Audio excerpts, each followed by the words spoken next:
Venom 3 aka Venom, The Last Dance is the final movie in the Venom trilogy starring Tom Hardy and is helmed by Kelly Marcel.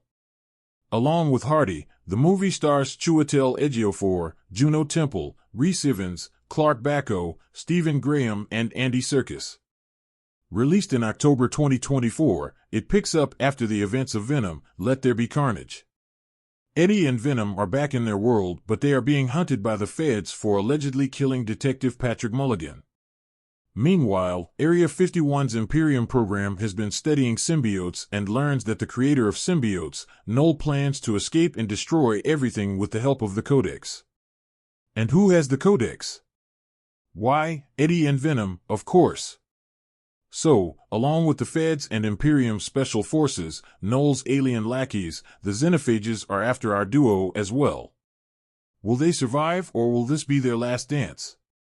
Well, with all those plot twists and a shocking conclusion, here is an ending explained article on the movie Venom, The Last Dance. The Codex is the key to freeing Null from his prison in Clentar. He is the symbiote's creator and wants to kill them all for betraying and imprisoning him.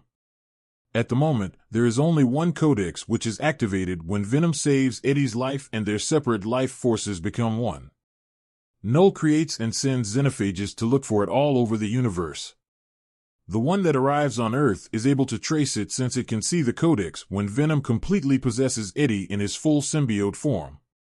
However, despite the Codex getting destroyed, we see that it is not the end of Null. He is older than the universe and cannot be killed. In the mid-credit scene, he calls Venom the champion and is gleeful that he has fallen. Null also calls himself the King in Black and claims that he will kill everyone and that all the planets will be his. Patrick's symbiote shares that the only way to stop Null is to get rid of the Codex. If Eddie or Venom dies, the Codex gets destroyed as well. Not wanting to take any chances, Strickland decides to kill both. After Eddie is spotted in Las Vegas, Strickland's men capture him, separating him from Venom. Strickland gets control of the Imperium program, overriding Dr. Teddy Payne's need to save and study the symbiotes. Payne's co-worker, Sadie, figures out that something is wrong and instead of keeping Venom captive, she bonds with him. When Strickland shoots Eddie, Venom moves onto him and saves his life.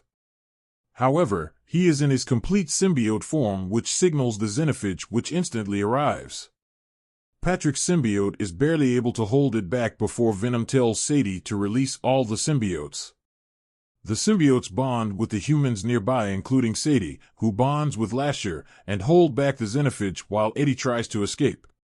The plan is ruined as Strickland fires a missile at the Xenophage, which simply kills most of the symbiotes. The uninjured Xenophage signals Null, who sends another Xenophage to Earth. Sadie and Eddie behead one of the Xenophages and rescue Strickland when he is fatally injured. When Eddie is captured by the remaining Xenophage, Martin the hippie that he befriends comes to his rescue by killing it with a missile. Unfortunately, Null sends multiple Xenophages which destroy Sadie's symbiote. Seeing that there is no way out, Venom decides to sacrifice himself to stop Null from coming after Earth once and for all. Eddie thinks they are doing it together as Venom bonds with all the Xenophages and drags them to the vaporizer meant to destroy the base. However, Venom pushes Eddie out and helps Strickland kickstart the vaporizer. Once it begins in full force, Venom destroys the pipes, letting acid pour over him and the Xenophages. Just to be sure, Strickland detonates a grenade which kills him and all the aliens. Eddie survives thanks to Venom's parting gift, a metal door. Meanwhile, Payne bonds with Agony, a superfast symbiote, and saves Sadie.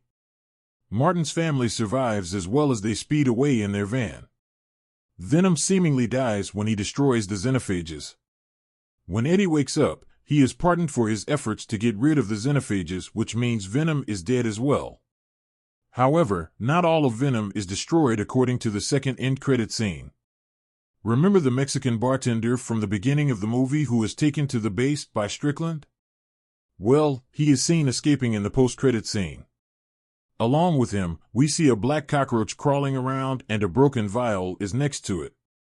If memory serves, Venom tips the bartender when he gets back to the correct universe.